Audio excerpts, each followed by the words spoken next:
ఇప్పుడు ఈరోజు Kovil apartments 65 flats ఉన్నాయి, వార్డ్ నెంబర్ 45. ఆ ప్రెసిడెంటు సెక్రటరీ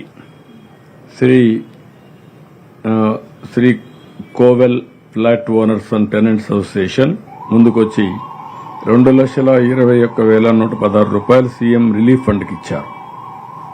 బాధితులు కూడా ముందుకు సహాయం చేసే పరిస్థితికి వచ్చారు.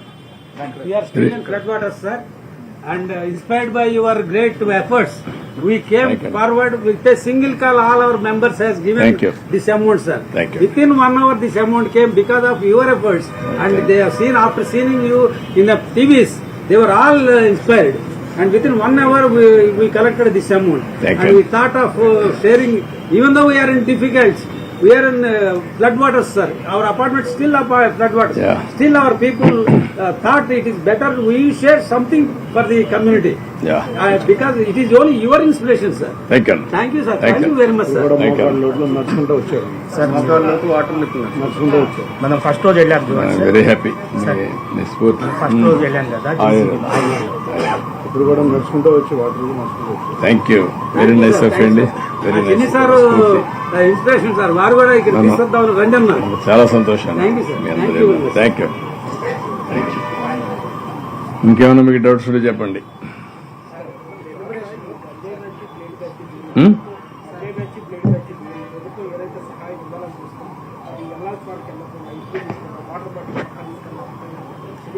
అంటే నాకు 1-2 వార్తలు వస్తున్నాయి.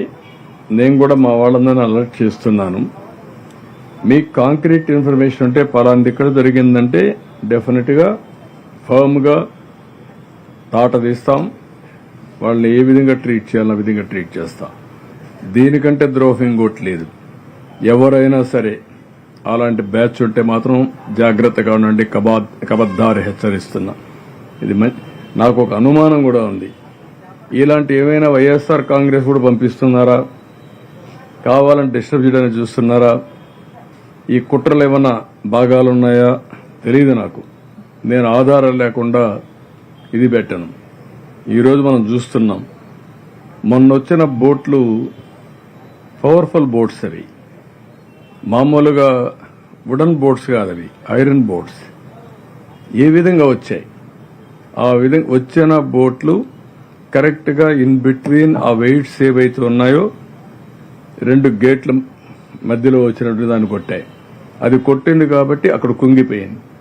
ఆ పవర్ఫుల్ కాలం కుంగిపోయింది. అదే కానీ కాలమును కానీ కొట్టుంటే చాలా ప్రాజెక్ట్ కుంగిపోయే అవకాశం కూడా ఉంది. చెప్పలేం.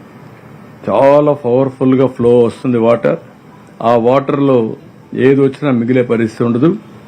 అలాంటిది బోట్లు వచ్చి కొట్టడంతో నేను చూశాను క్లియర్గా ఆ సపోర్టింగ్ కాలం ఏదైతే తీసుకొస్తారో అది ఇరిగిపోయింది. దాన్నే ఇప్పుడు తీసాను. కౌంటర్ వెయిట్ మొత్తం ఇరిగిపోయే పరిస్థితికి వచ్చింది. ఇది ఏంటో నాకే అర్థం కాదు. చిత్ర విచిత్రాలు ఎక్కడి నుంచి వచ్చాయి, ఇవి ఎందుకు వచ్చాయి?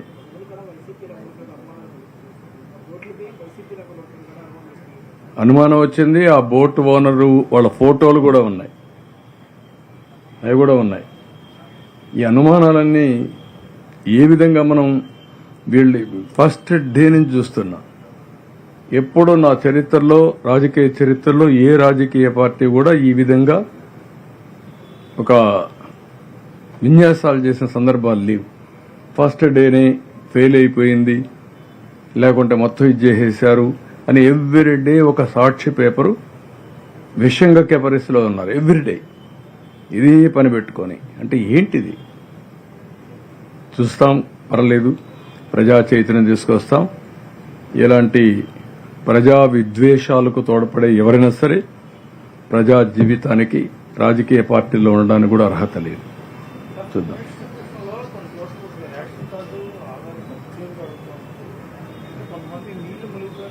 ఆధార్ అడగడం లేదు, ఫింగర్ ప్రింట్ ఇచ్చినా చాలు. రేషన్ కార్డు కూడా అవసరం, ఫింగర్ ప్రింట్ ఇచ్చినా సరిపోతుంది. ఐరిష్ ఆర్ ఫింగర్ ప్రింట్ అవి తీసుకుంటే ఆటోమేటిక్గా వస్తాయి. అవి వెరిఫై చేసుకుని ఇచ్చేస్తా.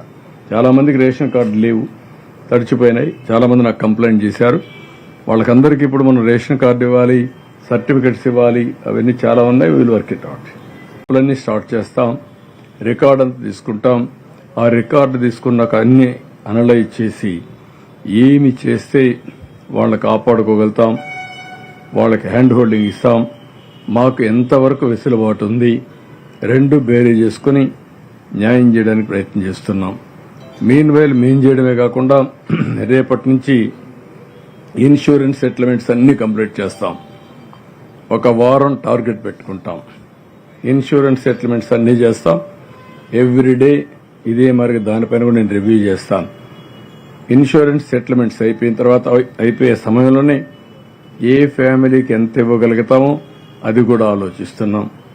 కొంతమంది చూశాను నేను, చాలా ఇబ్బందులున్నాయి, కానీ వాళ్ళకి ఏమైనా ఇప్పుడు ఆర్థికంగా సహాయం చేయగలుగుతాం కూడా ఆలోచిస్తున్నాం. కానీ ఒకవేళ ఇప్పుడు చేస్తే లేనిపోని గందరగోళం వచ్చి అసలు మేము ఎక్సర్సైజ్ చేయలేకపోతామని కూడా భయం ఉంది. ముందు డేటా కలెక్ట్ చేసిన తర్వాత చేద్దాం అనుకుంటున్నాను. దానిపైన కూడా ఈరోజు రేపు ఒక నిర్ణయం చేసుకుంటాం. కాబట్టి బ్రాడ్గా ఈ ప్రభుత్వం ఏమాత్రం అశ్రద్ధ చేయకుండా లాస్ట్ మైల్లో ఉండే ప్రతి ఒక్కరికి న్యాయం చేయడం కోసం, ప్రతి ఒక్క వ్యక్తికి అందుబాటులో ఉండడం కోసం దశల వారీగా అన్ని కార్యక్రమాలు చేపట్టాం. ముందు వాళ్ళ సేఫ్టీ కోసం పనిచేశాం. తర్వాత ఏదైతే బుడమేరు బీచెస్ క్లోజ్ చేశాం, తర్వాత నీళ్లు అరికట్టాం, నీళ్లు బయటికి పంపించే ప్రయత్నం చేశాం. ఇంతవరకు ఫుడ్ ఎక్కడా లోపం లేకుండా వీలైనంత వరకు అందరికీ సరఫరా చేశాం. మంచినీళ్ళు ఇచ్చాం, బిస్కెట్స్ ఇచ్చాం, పాలు ఇచ్చాం, అన్నీ చేస్తున్నాం. క్యాంపులు పెట్టాం. అవసరమైతే ఇంకోటి కూడా చెప్పాను, ఎన్ని క్యాంపులు అవసరమైతే అన్ని క్యాంపులు పెట్టండి.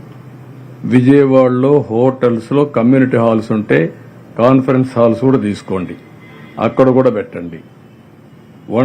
ఏదైతే వరద ప్రాంతంలో ఉండే ప్లేసెసే కాకుండా జిల్లాలో ఉండే అన్ని ప్లేసులు తీసుకోండి, బస్సులు పెట్టండి, అందరినీ పంపించండి. చాలా మంది ఆ బురదలో ఉండి ఉండి ఉండి ఆలోచించి మానసికంగా ఒక ఆవేదనలో ఉండే పరిస్థితి వస్తున్నారు, చిన్నపిల్లలు కూడా. అలాంటి వాళ్ళు కొంచెం రిలాక్స్ అవుతారు. 1 డే 2 days 3 days క్యాంపులు కూడా పెట్టుకోమన్నాం. మళ్లీ వచ్చి వీళ్ళంతా కూడా ఆ డేటా అంతా ఇవ్వాలి, ఎన్యూమరేషన్ డీటెయిల్స్ ఇవ్వాలి. ఈ రెండు కూడా బ్యాలెన్స్ చేసుకుని ముందుకు పోవాల్సిన అవసరం ఉంది. కాబట్టి ప్రభుత్వం ఎన్ని ప్రయత్నాలు చేయాలనో అన్ని ప్రయత్నాలు చేస్తున్నాం, బాధితులకి ఎలాంటి ఇబ్బందులు లేకుండా చేయడం కోసం. ఇంకా ఏదైనా సజెషన్స్ వస్తే అవి కూడా తీసుకుంటాం. ఆ సజెషన్స్ కూడా తీసుకొని ముందుకెళ్తాం.